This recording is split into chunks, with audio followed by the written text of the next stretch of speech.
Hello there, I'm Caleb, and this is my cave.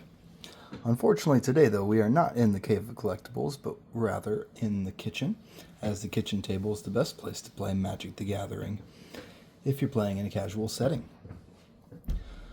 For folks that don't know, I'm a huge Magic the Gathering fan, have been for about 10 years. Unfortunately, I was not able to play from the end of 2014 until the beginning of 2024, really, as I didn't have a play group for the longest time. Recently started going to my local game store and picked up the game again with the Lord of the Rings set towards the end of 2023, so it's been great. I've made several decks, and this is just a deck tech of my Sauron the Dark Lord deck that I wanted to share with you guys here on YouTube. If this is something that you guys want to see more, I would be happy to make more Magic the Gathering content, maybe even film some Commander games if I can get the proper setup for that.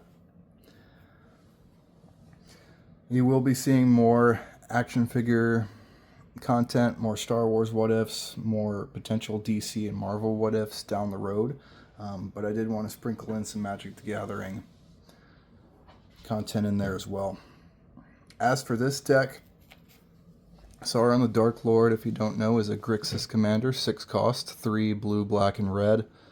It has ward, sack a legendary creature or legendary artifact. Whenever an opponent casts a spell, amass Orcs 1, and whenever that army deals combat damage to a player, the ring tempts you. Whenever the ring tempts you, you can pitch your hand and draw 4 cards, and that is a May, so you don't have to do that whenever it happens. There's a lot of ring tempts you in this deck, not just on the commander. There's 8 Nazgul, there's several different interaction pieces that have the mechanic on there, so you'll see that as I move forward in the deck tech. First I want to go through the mana base between lands and ramp. I'll start with the lands. Lord of the Rings, Cavern of Souls, so Paths of the Dead. Swamp. Badlands. Several basics. Mountain. Lord of the Rings, Ancient Tombs, that's Balin's Tomb. Minas Morgul, Dark Fortress. Enters tapped, and then you can add a black, or you can pay 3 a black and tap it and put a shadow counter on target creature. Creature with shadow can only block other creatures with shadow and can only be blocked by other creatures with shadow. It's kind of a rare mechanic nowadays, but it's mostly seen in Dalthi Island. Dragon Skull Summit, that's a check land. Mount Doom, you can pay a life, add a black or red, 1 black and red, and it deals damage to each opponent. You can pay 5 black and red, tap and sack it, and a legendary artifact, and choose 2 creatures, then destroy the rest. That can only be done at sorcery speed. Crumbling Necropolis is a Grixis tap land, but it's not named, so it's not fetchable. There are no fetch lands in this deck. Choked Estuary is a reveal land. Another island. Great Hall Citadel, tap to add colorless, or you can pay 1 and tap it to add 2 mana in any combo of colors, but only for legendaries. Luxury Suites of Bondland. Lord of the Rings Gemstone Caverns, that is a potential pre-game action if it's in your opening hand, in which case you can add 1 mana of any color. If you don't put that luck counter on it as a pre-game action, it's just a colorless. Swamp. Rivendell enters tapped unless you control legendary. Tap to add a blue, or 1 in the blue, tap it, scry 2, only if you have a legendary creature. Mines of Moria is the red version of that. Pay 3 in a red and tap it to exile 3 cards from your graveyard and make 2 treasures.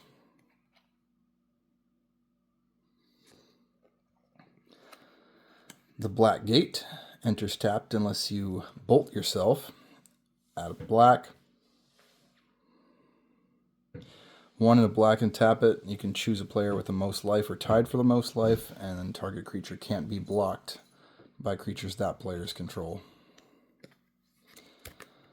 Cabal Coffers, 2 tap it and add a black for each swamp you have. Mountain, Foreboding Ruins is a reveal land. Island Training Center is a bond land. Lord of the Rings Urborg, Dead Marshes, every land is a swamp.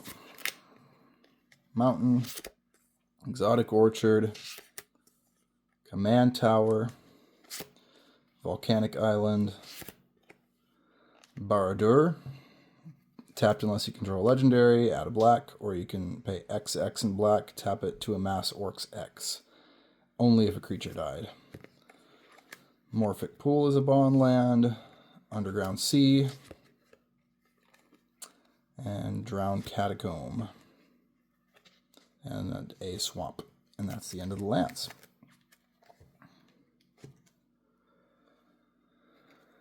As for ramp, Talisman of Dominance, Talisman of Indulgence, Storm the Vault. Whenever one or more creatures you control deal combat damage to a player, make a treasure.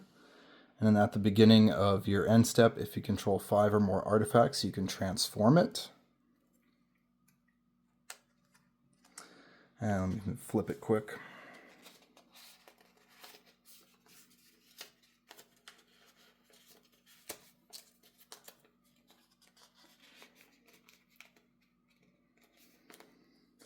Transformed, it's essentially Tolarian Academy. Mox Opal, Talisman of Creativity, Soul Ring, Chromatic Orrery, Forsaken Monument. Colorless creatures you control get +2/+2. When you tap a permanent for colorless, add an additional colorless. When you cast a colorless, you gain 2 life. Power Artifact reduces an activated ability of an artifact by 2, which combos with this next card. Basalt Monolith to make infinite colorless mana. Arcane Signet. Relic of Sauron. Add 2 mana in any combination of Grixis colors. Or, for card advantage too, pay 3, tap it, and draw 2 cards and pitch a card. And that's the ramp package.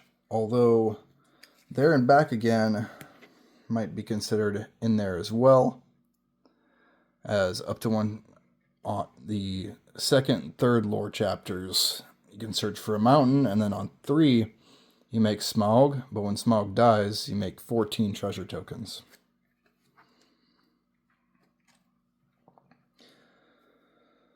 For interaction, you got Bitter Downfall, destroy target creature, its controller loses 2 life. It costs 3 less if it targets a creature that was dealt damage. Sanguine Bond, whenever I gain life, target opponent loses that much life. In the Darkness Bind Them, that's mostly for the 4th chapter. When it comes to interaction, you can gain control of 1 target creature till end of turn for each opponent. Otherwise, it's a lot of the ring tempts you. Each chapter has the ring tempts you. Exsanguinate, potential win con if you have the infinite colorless mana with Basalt Monolith and Power Artifact. Each opponent loses X life, and you gain life equal to the life lost this way. Still can be really good if you have a lot of mana open on your board, even if you don't have infinite. Saruman's Trickery is the 1 counter spell in here. Pretty flavorful, just counter target spell and amass Orcs 1. Unfortunately, it is kind of high when it comes to counter spells for my taste, but it was flavorful. 1 ring to rule them all. A lot of ring tempts you. Then there's a board wipe on the 2nd chapter. Rise of the Dark Realms could be a potential win con. Put all creatures from all graveyards onto the battlefield under your control. Damnation, classic blackboard wipe. Isildur's Fateful Strike, which you can only cast if you control a legendary. Destroy target creature, and then the controller of that creature pitches cards from or exiles cards from their hand down to 4. Flame of Anor is a nice modal spell, especially if you control a wizard, in which case this deck has 2 versions of Saruman. Target player draws 2 cards, or destroy target artifact, or deals 5 damage to target creature. You can choose 2 if you control a wizard. Subjugate the Hobbits, gain control of each non-commander creature with mana value 3 or less. And then go for the Throat. That's the interaction. For a card advantage, you got Learn from the Past. Call of the Ring. I really like this card, but as many times as I've played this deck, I've never drawn it. Beginning of your upkeep, the ring tempts you. Whenever you choose a creature as your ring bearer, which happens whenever the ring tempts you, you can pay 2 life and draw a card. So this, it works like a Phyrexian Arena. If you have a creature on the board, you're going to pay the 2 life and draw an extra card at the beginning of your upkeep. But it also combos with the Commander and with the Nazgul. So if you have Sauron on the board, Ring will tempt you, you pay the 2 life, and then pitch your hand and draw 4, draw an extra 1 from Call of the Ring, and then move to your draw step, and you potentially draw on 6 cards at the beginning of your turn. So that's pretty nice. But again, I've never, ever drawn this. And this is my pet deck right now, so it's kind of weird. Fires of Mount Doom. When it enters, it deals 2 damage to target creature and opponent controls and destroy all equipment attached to that. So there's an interaction part of this, but the card advantage part is 2 in a red, exile the top card. You can play it this turn. If you play a card that way, Fires of Mount Doom deals 2 damage to each player. Crucible of Worlds. Palantir of Orthanc. This is a weird card, but it's flavorful, so I put it in there. On your end step, put an influence counter on Palantir and scry 2. Then target opponent may have you draw, but if they don't let you draw, you mill X cards, where X is a number of influence counters on there. And then the player that chose you to not draw loses life equal to the mana value, total mana value of those cards. The One Ring. Apologize for that. Major piece of card advantage, can go in every deck, just recently got banned in Modern, but put a burden counter on the One Ring and draw cards for each burden counter on it, and then you lose life on your upkeep for each burden counter on it. Phyrexian Arena, classic black card advantage, enchantment spell. At the beginning of your upkeep, draw a card and lose life. Witch King Sky Scourge, whenever you attack with 1 or more Wraiths, exile the top X cards of your library, where X is their total power, and you can play them this turn. And Ancient Silver Dragon, when it deals combat damage to a player, roll a d20, draw cards equal to the result, and you have no max hand size for the remainder of the game. That is our card advantage package. As for support, Nicol Bolas Godpharaoh, there's a lot of interaction on this, and there's potential board wipe if you get to the ult. But this is just a really good Planeswalker to have in the deck. A little bit of equipment, Nazgul Battle Mace, equip creature as Menace, Death Touch, Annihilator 1. And then whenever an opponent sacks a non-token permanent, we get that permanent unless the controller pays 3 life. Lord of the Rings Shadow Spear, which they call Morgul Knife, +1/+1, trample and lifelink. You can pay 1 and permanents your opponent's control, lose hexproof and indestructible till the end of turn. Nicol Bolas Planeswalker, a lot of interaction on that. The ult is decent, not as good as Godpharaoh. Kind of weird that this one costs more. And considering replacing this for Nicol Bolas the Arisen, or I guess it's the Ravager, and then Arisen is the backside. Door of Destinies.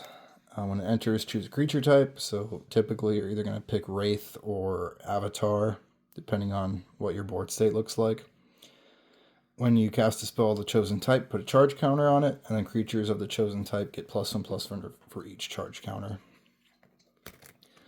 Swiftfoot Boots. Equip creature has hexproof and haste. A lot of people use this for their commander. In this deck, you don't really need to put it on Sauron because of the built-in ward. But a lot of times I'll put this on my army if it's big, or I'll put it on like Witch King of Angmar. Just depends on the situation. Storm of Saruman, Ward 3, whenever you cast your second spell each turn, copy it, and the copy is not legendary. Sword of Hearthenhome, that could be in the ramp package, but I just put it in support since it's an equipment. +2/+2, pro green and white. Whenever a equipped creature deals combat damage to a player, you can blink one of your creatures and search for a basic and put them both on the battlefield under your control.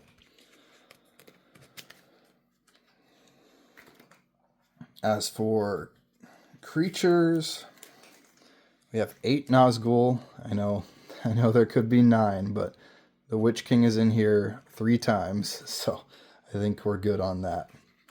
But Nazgul Death Touch, when Nazgul enters, the ring tempts you. Whenever the ring tempts you, put a +1/+1 counter on each Wraith you control. Not just each Nazgul, but each Wraith. And then a deck can have up to 9 named Nazgul.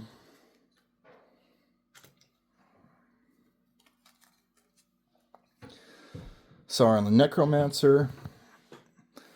4/4 Menace. When it attacks, exile a target creature from your graveyard. Make it tap to an attacking token that's a copy, except it's a 3/3 black Wraith with Menace. And then at your end step, you have to exile that unless Sauron's your ring bearer. Lord of the Nazgul. Flying 4/3 Wraiths you control have protection from ring bearers. And when you cast an instant or sorcery, which really doesn't come up a lot in this deck, I feel like it's kind of light on instants and sorceries, but there is a little bit of that. But you make a black Wraith 3/3 with Menace, and if you have 9 or more Wraiths you control have base power and toughness 9/9 till end of turn. Malhur Uruk-hai Captain makes your Orc army grow doubly fast. Gron the Gatebreaker, 5/5 trample. It's a vehicle, but if it's on your turn, as long as you have your army, then it's a creature. Mouth of Sauron. When it enters, target player mills 3, and then you amass Orcs X, where X is the number of instant sorceries in that player's grave. Witch King of Angmar. Flying 5/3, whenever one or more creatures deal combat damage to you, each opponent sacks a creature that dealt that combat damage to you, and the ring tempts you. Also, you can pitch a card, and Witch King gains indestructible until end of turn and tap it. What I typically like to do is declare this as a blocker, pitch a card, and then it gains indestructible. And since it's already declared as a blocker, tapping it doesn't really matter. Orcish Bowmasters, you can flash this in when it enters, and whenever an opponent draws a card except the first one they draw in each of their steps, Orcish Bowmaster deals 1 damage to any target, and you amass Orcs 1. Saruman the White Hand. Whenever you cast a non-creature spell, amass Orcs X, where X is that mana value. Goblins and Orcs have Ward 2. Saruman the White, Ward 2. Whenever you cast your second spell each turn, amass Orcs 2. Bloodthirsty Conqueror is another potential win con if you're comboing with Sanguine Bond. Whenever an opponent loses life, you gain that much life, but it's also a 5/5 flying Death Touch creature. Sheoldred the Apocalypse is a payoff for all the cards that we're drawing. Whenever you draw a card, you gain 2. Whenever an opponent draws a card, they lose 2. Going back to that Call of the Ring Sauron combo that I mentioned earlier, you could be drawing 6 cards at the beginning of your turn. You're going to be gaining 12 life. So paying that 2 life to draw the card off of Call of the Ring doesn't really matter because you're gaining all of that. And if you have Phyrexian Arena on board too, you're drawing 7 cards at the beginning of your turn.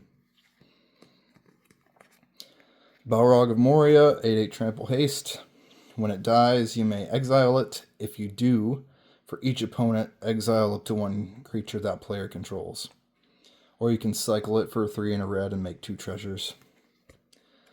Dragon Master Outcast is a new addition to this deck. At the beginning of your upkeep, if you control 6 or more lands, make a 5/5 dragon with flying. Gothmog Mortal Lieutenant. When it enters, amass Orcs 1, and tokens you control have Death Touch. Sauron Lord of the Rings. When you cast it, amass Orcs 5, mill 5, and then return a creature from your graveyard to the battlefield. 9/9 trample. Whenever a commander opponent controls dies, the ring tempts you. So that is the entire deck. As for win cons, I touched on those a little bit, but the combo with Bloodthirsty Conqueror and Sanguine Bond is a goal.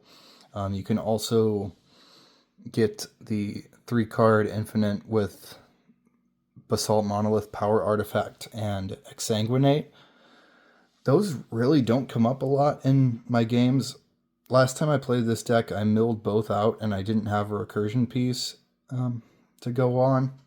Learn from the Past was long gone, and Sauron, Lord of the Rings was also in the graveyard, so there's not quite enough recursion in this sometimes, but a lot of times I don't play against mill, so it doesn't really affect this deck all that much.